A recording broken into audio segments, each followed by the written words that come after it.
తిరుపతిలో సినీ నటుడు ప్రకాష్ రాజ్ పై criminal case నమోదైంది. తిరుపతి 4వ అదనపు జిల్లా జడ్జి కోర్టులో టీటీడీ పాలక మండలి సభ్యుడు భానుప్రకాష్ రెడ్డి ఈ కేసును నమోదు చేశారు. ఈ సందర్భంగా భానుప్రకాష్ రెడ్డి మాట్లాడుతూ కోట్లాది మంది హిందువుల మనోభావాలను దెబ్బతీసే విధంగా ప్రకాష్ రాజ్ వ్యాఖ్యలు చేశారని ఆరోపించారు.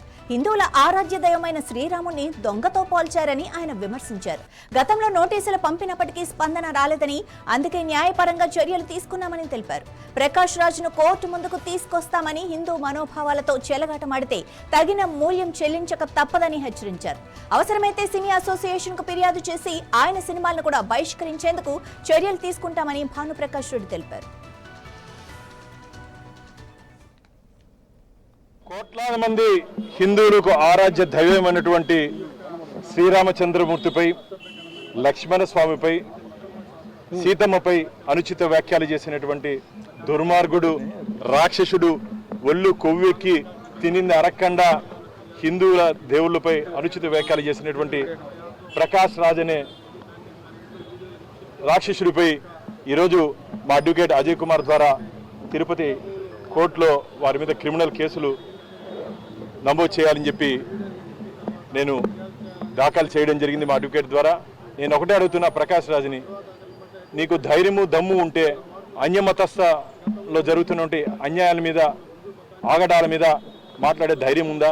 అసలు నువ్వు హిందువే కాదు అని చెప్పి అందరూ చెప్తున్నారు. నువ్వు అన్యమతస్థకు సంబంధించినటువంటి వ్యవహారాలు అనుసరిస్తున్నావని చెప్తున్నారు. నువ్వు ఈరోజు ఆ రోజు మాట్లాడే మాటలు కోట్లాది మంది హిందువుల మనోభావాలు దెబ్బతీసే విధంగా నువ్వు మాట్లాడడం జరిగింది. ఖబర్దార్, జాగ్రత్త ప్రకాష్ రాజ్, నోరు అదుపులో పెట్టుకో. జరగబో పరిణామాలు చాలా తీవ్రంగా ఉంటాయి. న్యాయపరంగా మేము పోరాటం చేస్తున్నాం. ఖచ్చితంగా తిరుపతి న్యాయస్థానానికి నిన్ను రప్పించి ఖచ్చితంగా నీకు శిక్ష పడేంత వరకు మా న్యాయ పోరాటం కొనసాగుతుందని చెప్పి ప్రకాష్ రాజ్ని తీవ్రంగా హెచ్చరిస్తూ, నువ్వు రోడ్ల మీద ఎక్కడ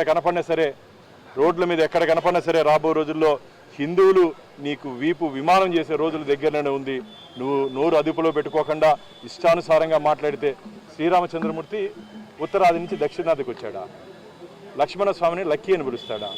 మామిడి పండు దొంగలించారా? దొంగకు దొంగ బుద్ధులు ఉంటాయి. నువ్వు దొంగ కాబట్టి పచ్చకామర్లోడికి ఊరంతా పచ్చగా కనపడుతుంది కాబట్టి నీకు అలా కనపడుతుంది మా శ్రీరామచంద్రమూర్తి. ఈరోజు రాముడు లాంటి అన్న, రాముడు లాంటి తమ్ముడు, రాముడు లాంటి భర్త, రామరాజ్యం కావాలని చెప్పి కాశ్మీర్ నుంచి కన్యాకుమారి వరకు భారతదేశం మొత్తం ఏకతాటిపై శ్రీరామ జపం చేస్తుంటే మా రామచంద్రుడి గురించి నువ్వు మాట్లాడతావు? ప్రకాష్ రాజ్, ఒళ్ళు జాగ్రత్త, నోరు అదుపులో పెట్టుకో.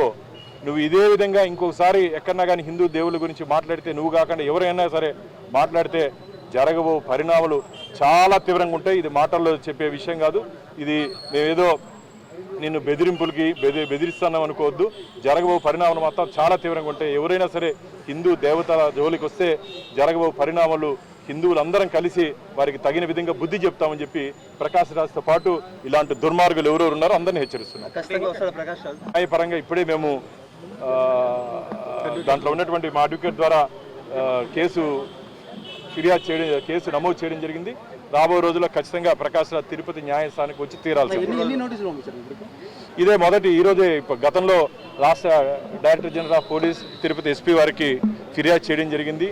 ఈరోజు